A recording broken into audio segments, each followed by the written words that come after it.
नमस्कार दोस्तों, चलिए जानते हैं उत्तर प्रदेश की फटाफट 50 बड़ी खबरों को सिर्फ 10 मिनट में। लेकिन उससे पहले आप यह वीडियो किस जगह से देख रहे हैं हमें कमेंट में जरूर बताएं। Today News।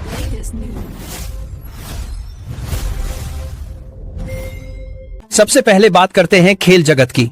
लखनऊ में आज हॉकी प्रेमियों के लिए ऐतिहासिक दिन रहा, क्योंकि FIA junior hockey world cup की ट्रॉफी मुख्यमंत्री योगी आदित्यनाथ के हाथों स्वागत के लिए पहुंची। मुख्यमंत्री ने इस मौके पर कहा कि यह सिर्फ एक ट्रॉफी नहीं बल्कि उत्तर प्रदेश की खेल संस्कृति का गौरव है। उन्होंने खिलाड़ियों से कहा कि वे देश का नाम रोशन करने के लिए मेहनत करें और राज्य सरकार उनके साथ हमेशा खड़ी है। इस आयोजन से राजधानी लखनऊ में उत्सव जैसा माहौल था। हॉकी स्टेडियम में युवाओं का जोश देखने लायक था। दूसरी बड़ी खबर महिलाओं से जुड़ी रही। योगी सरकार ने एक ऐतिहासिक फैसला लेते हुए यह घोषणा की कि अब महिलाएं रात की शिफ्ट में भी काम कर सकेंगी, यानी शाम 7 बजे से सुबह 6 बजे तक का समय अब महिलाओं के लिए खुला रहेगा। लेकिन सरकार ने यह भी कहा है कि महिला कर्मचारियों की सुरक्षा और सहमति सबसे जरूरी होगी। रात में काम कराने वाली कंपनियों को सुरक्षा व्यवस्था करनी होगी और साथ ही डबल वेतन देना पड़ेगा। इस फैसले को महिला सशक्तिकरण की दिशा में एक बड़ा कदम माना जा रहा है। तीसरी बड़ी राहत की खबर उन लोगों के लिए है जिनके ऊपर बिजली बिलों का बोझ था। यूपी पावर कॉर्पोरेशन ने नई योजना का ऐलान किया है, जिसके तहत 1,45,00,000 उपभोक्ताओं के पुराने बिजली बिलों पर ब्याज माफ कर दिया गया है और मूल रकम पर भी छूट दी जाएगी। योगी सरकार ने कहा कि यह योजना आम जनता को राहत देने और बिजली कनेक्शन कटने की समस्या को खत्म करने के लिए लाई गई है। ग्रामीण इलाकों में इसे लेकर काफी खुशी देखने को मिली। इसके अलावा प्रदेश के रियल एस्टेट सेक्टर को भी सरकार ने नई गति दी है। यूपी रेरा ने राज्य के 5 जिलों में 6 नए प्रोजेक्ट्स को मंजूरी दी है, जिनमें लगभग 864 करोड़ रुपए का निवेश किया जाएगा। सरकार का कहना है कि इससे हजारों लोगों को रोजगार मिलेगा और आवास क्षेत्र में नई संभावनाएं खुलेंगी। यह कदम निवेशकों में भरोसा बढ़ाने वाला माना जा रहा है।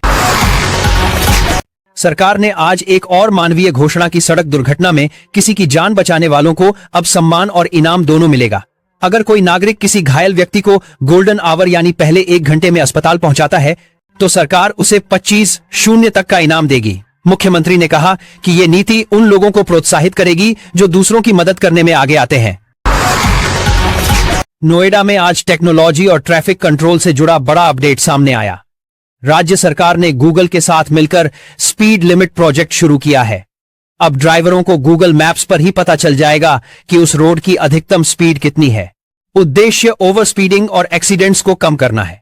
यह पहल पूरे भारत में अपनी तरह की पहली है। इधर यूपी STF ने आज बड़ी कार्रवाई करते हुए प्रयागराज के एक हत्या के आरोपी को चारबाग रेलवे स्टेशन से गिरफ्तार कर लिया। आरोपी लंबे समय से फरार था और पुलिस को उसके मोबाइल लोकेशन से सुराग मिला। गिरफ्तार व्यक्ति पर कई गंभीर मामले दर्ज हैं। मौसम की बात करें तो उत्तर प्रदेश में ठंड ने दस्तक दे दी है। मौसम विभाग ने चेतावनी दी है कि अगले 48 घंटों में तापमान में गिरावट होगी और शीतलहर चलेगी। खासकर पश्चिमी यूपी में सुबह और रात के समय ठंड काफी बढ़ गई है। प्रशासन ने लोगों से अपील भी की है कि वे सावधानी बरतें, हीटर का सुरक्षित इस्तेमाल करें और बच्चों बुजुर्गों का खास ध्यान रखें। राजनीति के मोर्चे पर कांग्रेस पार्टी ने नया कदम उठाया है। यूपी कांग्रेस ने घोषणा की है कि अब वह 75 जिलों में टैलेंट हंट कार्यक्रम शुरू करेगी।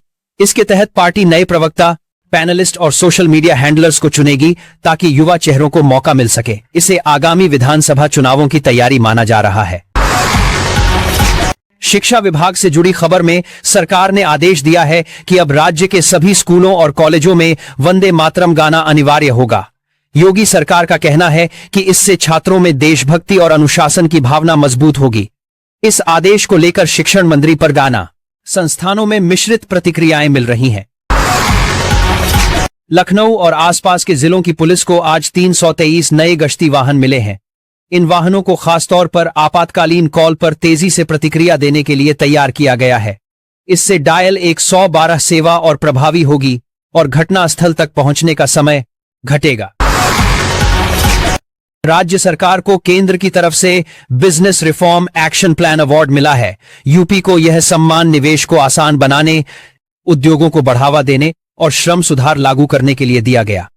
योगी आदित्यनाथ ने कहा कि यह अवार्ड राज्य के विकास मॉडल की पहचान है। लखनऊ में ही सरकार ने गरीब और मध्यम वर्गीय परिवारों के लिए 5 सस्ते फ्लैट बनाने की योजना पर काम शुरू किया है। इन फ्लैट्स की कीमत करीब 10 लाख रुपए रखी जाएगी। इसका उद्देश्य है कि हर परिवार के पास खुद का आशियाना हो। यूपी लोक सेवा आयोग ने भर्ती प्रक्रिया में बड़ा बदलाव किया है। अब डायरेक्ट भर्ती से पहले स्क्रीनिंग परीक्षा होगी, जिसमें लिखित टेस्ट को 75% और इंटरव्यू को 25% वेटेज दिया जाएगा। इससे पारदर्शिता बढ़ेगी और योग्य छेखोदी उम्मीदवारों को ज्यादा मौका मिलेगा। राज्य के धार्मिक स्थलों पर सुरक्षा बढ़ा दी गई है। हाल में हुए एक धमाके के बाद अयोध्या, वाराणसी और मथुरा में अतिरिक्त पुलिस बल तैनात किया गया है। सरकार ने कहा कि कोई भी लापरवाही बर्दाश्त नहीं की जाएगी। वाराणसी एयरपोर्ट पर आज थोड़ी अफरा तफरी मच गई जब एक विमान में बम की झूठी सूचना मिली। जांच के बाद सब कुछ सुरक्षित निकला, लेकिन प्रशासन ने सतर्कता बढ़ा दी है। यात्रियों ने राहत की सांस ली। सरकार ने यह भी तय किया है कि माफिया के कब्जे वाली जमीनों पर अब गरीबों के लिए घर बनाए जाएंगे। योगी आदित्यनाथ ने कहा, अब माफिया की जमीन पर झुग्गी नहीं, गरीब का घर बनेगा। इस योजना को माफिया मुक्त आवास मिशन नाम दिया गया है। ड्रग्स माफिया पर भी पुलिस ने बड़ी कार्रवाई की। 3 करोड़ रुपए से ज्यादा कीमत की अवैध दवाइयां बरामद की गईं और 4 आरोपी गिरफ्तार किए गए। पुलिस ने बताया कि यह नेटवर्क दिल्ली और हरियाणा तक फैला हुआ था। जमीन घोटाले के मामलों में कई अधिकारियों पर शिकंजा कसा गया है। कुछ तहसीलदारों और लेखपालों पर एफआईआर दर्ज हुई है, जिन्होंने बेशकीमती सरकारी जमीन को निजी लोगों को बेचने में भूमिका निभाई थी। सरकार अब नई नीतियों के जरिए महिला सशक्तिकरण, संस्कृति और शिक्षा पर जोर दे रही है। योगी सरकार ने संकेत दिया है कि जल्द ही नई युवा नीति और महिला उद्योग सहायता योजना शुरू की जाएगी, जिससे रोजगार और प्रशिक्षण दोनों को बढ़ावा मिलेगा। आम आदमी पार्टी ने बेरोजगारी और सामाजिक न्याय के मुद्दे पर 12 दिन की पदयात्रा शुरू की है। यह यात्रा लखनऊ से शुरू होकर कई जिलों से गुजरेगी। पार्टी के नेता ने कहा कि यह यात्रा जनता की आवाज को सरकार तक पहुंचाने का प्रयास है। तकनीकी शिक्षा बोर्ड यानी बीटीयूप ने घोषणा की है कि ओड सेमेस्टर की परीक्षा के एडमिट कार्ड जल्द जारी होंगे। छात्रों में उत्साह के साथ तैयारी चल रही है। वायु प्रदूषण की स्थिति लगातार खराब हो रही है। बुलंदशहर, गाजियाबाद और नोएडा में AQI 400 के पार चला गया है। लोगों को घर से कम निकलने और मास्क पहनने की सलाह दी गई है। सरकार ने वायु नियंत्रण टीमों को सख्त निर्देश दिए हैं।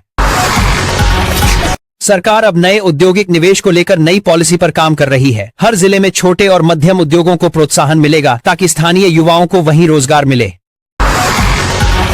और अंत में खेल की ही बात, क्योंकि दिन की शुरुआत और अंत दोनों खेल से हुआ। सरकार ने घोषणा की है कि हॉकी, कबड्डी और कुश्ती जैसे पारंपरिक खेलों के लिए अब फ्री ट्रेनिंग कैंप चलाए जाएंगे। जिन खिलाड़ियों का प्रदर्शन बेहतर रहेगा, उन्हें सरकारी नौकरी और स्पोर्ट्स स्कॉलरशिप भी दी जाएगी। मुख्यमंत्री ने कहा, यूपी के बच्चे अब मैदान में भी चमकेंगे और सरकारी सेवा में भी। तो दोस्तों, ये थी आज की 25 बड़ी और जरूरी खबरें उत्तर प्रदेश से, जो हमारे प्रदेश की दिशा और दशा दोनों को बदल रही हैं। अगर आपको यह वीडियो पसंद आया हो तो लाइक करें, चैनल को सब्सक्राइब करें और कमेंट में बताएं कि कौन सी खबर आपको सबसे ज्यादा प्रभावित लगी। मिलते हैं कल फिर नई खबरों और नई उम्मीदों के साथ। जय हिंद, जय भारत।